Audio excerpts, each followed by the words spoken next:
All right, let's talk about what I built here. This is going to be in two different sections. First part is going to be building the frame that supports your top. And the second part is the winch that you use and how you attach it and run everything from the walls. For the frame, I use what is called Unistrut. The long bar across the middle is 6 feet long. The two other bars on either end, the front and the back, are both 3 feet. I put special eye bolts on the corners that attach to the tie down straps, and then I had just regular eye bolt in the middle. I tried to get everything so it was rated for over 400 pounds, so that the top doesn't weigh that much. No top really weighs that much, but that way, if you know, I hung from it and it supported my weight, that way you know it's going to support the weight of the top and you're not going to have any problems. There's some square washers. A bunch of this stuff is all over where you get the Unistrut. Now there's a couple different types of Unistrut. There's like this really thin Unistrut and there's these thicker Unistruts. I went with the thicker one where the channel is over 1.5 inches in depth. It says on here at the Home Depot website that it's 1 5/8 inches, and it should be the same at the Lowe's. It says, it doesn't say on the Lowe's website exactly how deep the channel is.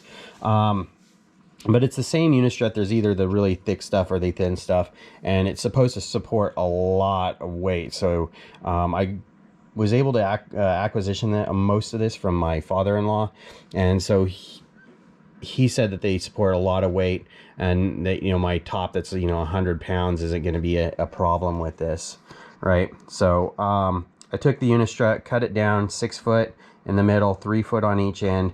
I did use a bolt to go through both pieces of Unistrut on the rear end, and on the front end I built this T. The T is kind of heavy. The thickness of the metal is 1/4, so it's kind of heavy, so it weighs down a little bit more in the front. So when I was balancing it, before I did that, I had both of them attached with just a bolt through them like the back, and that's why I put the middle eye bolt, the shorter eye bolt there in the middle, that was for when it was a little bit shorter, and now that it's a little bit longer and weighs more in the front, I had to move that larger eye bolt up front a little bit.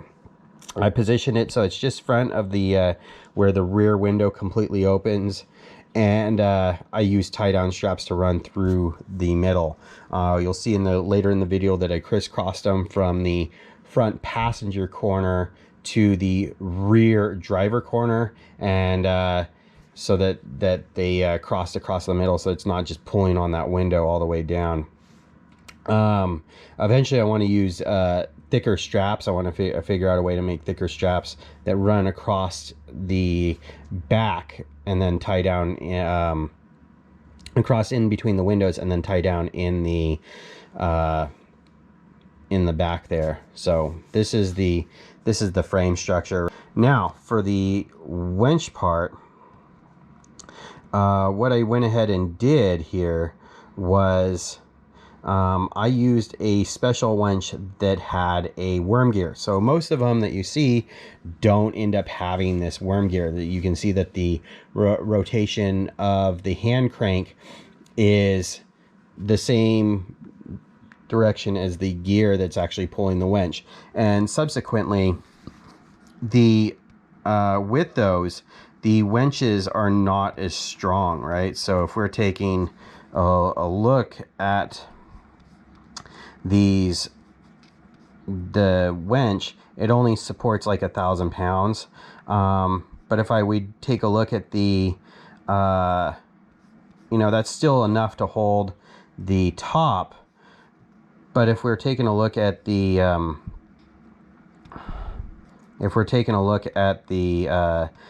winch that has the hand crank with the worm gear, it will support significantly more weight, right? So it says on here that it'll support 2,000 pounds instead of 1,000, right? So you're supporting twice as much weight. So when you get done cranking the winch in either direction, that worm gear locks everything in place. Let's take a look at that.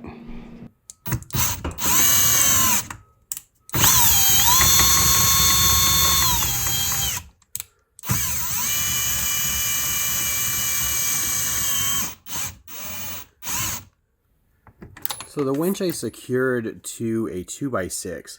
I put 2 bolts through studs over here on this side, and then over on this side I also put 2 bolts. That's the spare piece out of the section that I bought, but it runs across a couple studs here, and then it's secured over here, and then there's 3 bolts in the winch that actually secure it to that 2x6. So the winch is secure but to the 2x6, and then the 2x6 is secured to studs. So right above the winch is the first pulley. The cable runs up from the winch to that first pulley, and then across next to the ceiling over to the second pulley, and then straight down to the top.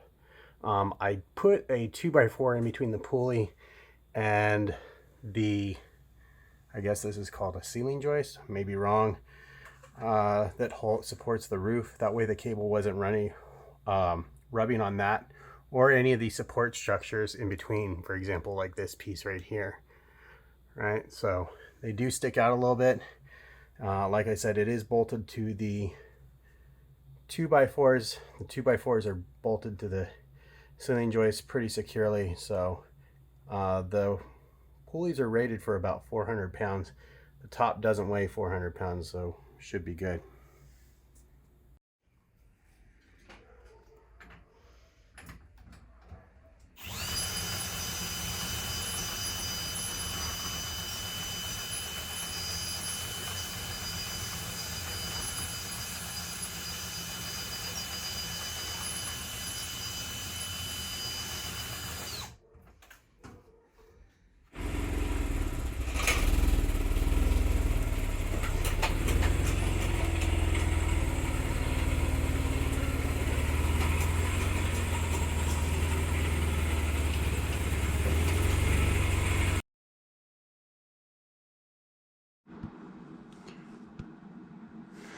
All right, let's take a look at this top here. You can see right in here that there's a square washer on top of the eye bolt in the front. The eye bolt's actually going through into the Unistrut. Here is the center eye bolts. You can see that the cable is going to pull it backwards when it comes off. I have the tie down straps almost right next to the end of the cabin here, so when it cinches up, there's a little bit of gap.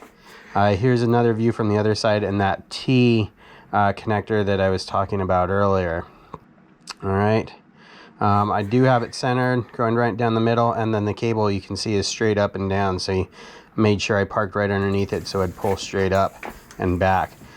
Here's the tie down straps, creating that X from the front passenger side to the rear driver side, and the front driver side to the rear passenger side, like I talked about, making sure it went over the roll bar, so when it lifts up, it doesn't lift that roll bar.